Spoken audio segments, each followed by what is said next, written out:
아재입니다.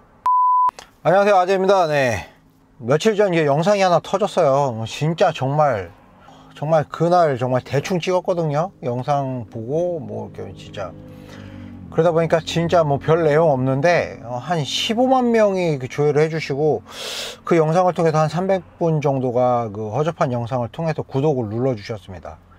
너무 감사하고 너무 감사합니다. 네, 진짜 너무 감사합니다. 네. 근데 그 영상에 댓글이 하나 달렸어요. 그 댓글이, 다른 댓글들도 많긴 했어요. 뭐 너는 벌어먹고 사냐 뭐 등등 욕을 하신 분들도 좀 계시고, 뭐 논리적으로 반박을 하신 분들도 계신데, 딱 눈에 띄는 댓글이 하나가 있었어요. 딱 눈에 띄는 댓글이, 제가 봤을 때 그 댓글을 좀 읽어드리도록 할게요. 산채로 냉동시켜 인체 분해하고 탄저균 주사 놓고 언제 죽나 생체 실험하고 10대 여자들 자궁 재건 안 될 정도로 성놀이개로 끌고 다니다가 생매장 당한 역사적 실체를 숨기는 일제부역자, 찬양하는 자유한국당 지지하는 인간들, 일간 베스트는 냅두고 서울 영공 지키는 안보의 제1선 서울 공군 비행장, 성남 공군 비행장 활주로 각도를 변경시켜 출동시간 늦게까지 해가면서 잠실 롯데타워 일본 자본 상징을 서울의 한복판에 최상층으로 허가해놓고 이슬람 세력권 내 여행하다 참수당한 사건을 두고 난민이 위험하다니 짓거리는 이 아이러니한 사태는 무엇일까? 이 병신같은 사현상은 뭐지? 라고 이제 댓글을 달았어요. 근데 제가 밑에다 댓글을 또 달았습니다. 댓글 뭐냐면, 지금 말씀하신 일은 실제로 북한의 강제 수용소에서 지금도 벌어지는 일입니다. 북한의 강제 수용소에서 대해서는 어떻게 생각하시나요? 심지어 그런데도 민주당은 그런 문제에 대해서 입 닥치고 김정은이 빨아대느라 정신이 없죠? 라고 댓글을 달았습니다. 그리고 이제 그 댓글단 푸사를 보니까 일본 만화 푸사네요. 일본 애니메이션 푸사입니다. 진격의 거인에 나오는 캐릭터 푸사를 하고 있습니다. 그러면서 친일을 욕을 하시네요. 좀 웃기죠? 아무튼 근데 이 댓글을 달아놓고 제가 생각을 좀 했어요.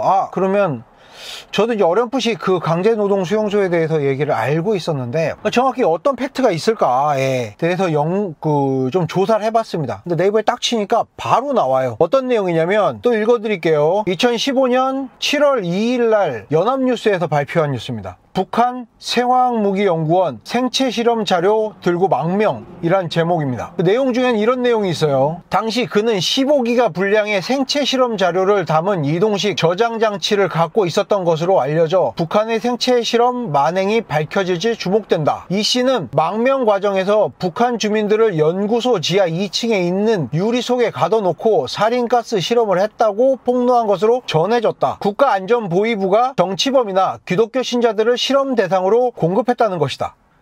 이런 나라입니다, 북한이.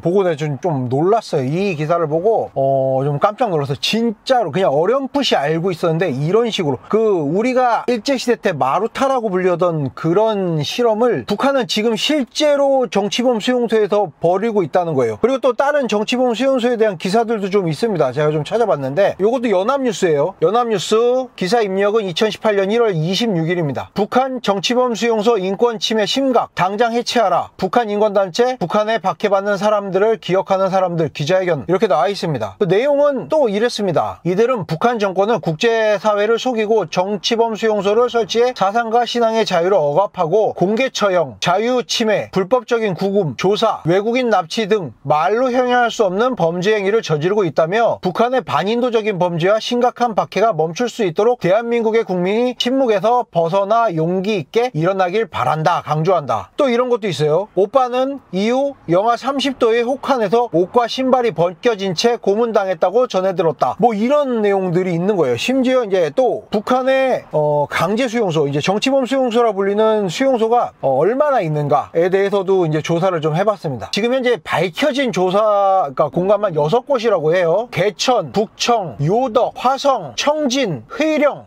여기 안에 이제 수용소에 돼 있는 사람들은 최소한 6만에서 7만 가까이 된다고 합니다. 이렇게 밝혀진 곳에만 6만 7만이고 밝혀진 곳 정도면 굉장히 그래도 시설이 좋은 곳이라고 해요. 근데 우리가 알고 있는 그런 시설의 개념이 아니에요. 굉장히 끔찍합니다. 이것도 이렇게 존재합니다. 수용시설이라고는 하지만 수감자들은 하루아침에 수용소로 끌려와서 열악한 환경 속에서 온갖 강제노동에 시달리게 되는 생지옥을 경험하게 된다고 합니다. 간수에 의한 고문, 구타, 강간과 공개처형 또한 공공연하게 일어나고 있다고 하니 정말 끔찍한 현실입니다. 라고 이제 또 내용이 나와 있습니다. 여러분들이 상상하는 그런 거예요. 그 아우슈비츠, 그 다음에 일제시대의 뭐 마루타 같은 그런 현실들이 바로 우리가 생각하고 있는 우리하고 얼마 거리가 떨어져 있죠. 서울 부산 간 거리 안에서 지금 존재하고 있다는 거예요. 그런데도 불구하고 문재인 정부는 지금 북한을 빨아대고 북한을 옹호하고 있습니다. 그리고 북한이 점점 나아진다고 선전선동하고 있어. 심지어 공중파 방송에서 또한 이런 문제에 대해서 심각하게 다루지 않고 있어요. 뭐 연합뉴스에 좀 나온다고는 하지만 네이버에 그렇게 노출되지도 않아요. 직접 검색어를 검색하기 전엔 등장하지도 않습니다. 사실 이런 현상을 보면서 저는 솔직히 막 뭐랄까 진짜 가증스럽고 막 미칠 것 같아요. 민주화, 뭐 인권 타령하는 이 새끼들은 이 북한 인권에 대해서 아예 신경을 쓰지 않아요. 그리고 북한을 무슨 좀 괜찮은 나라로 좀 표현을 하려고 노력을 하려고, 김정은이도 좀 표현을 하려고 노력을 하는 것 같아요. 진짜 너무 뭐랄까 더럽고 끔찍합니다. 그리고 이런 생각을 가진 애들이 많아요. 일본에 대해 그 악행들은 기억하면서, 그리고 한민족이라고 북한을 끌어안자고 얘기하면서 자기들은 당장 지금 몇백 킬로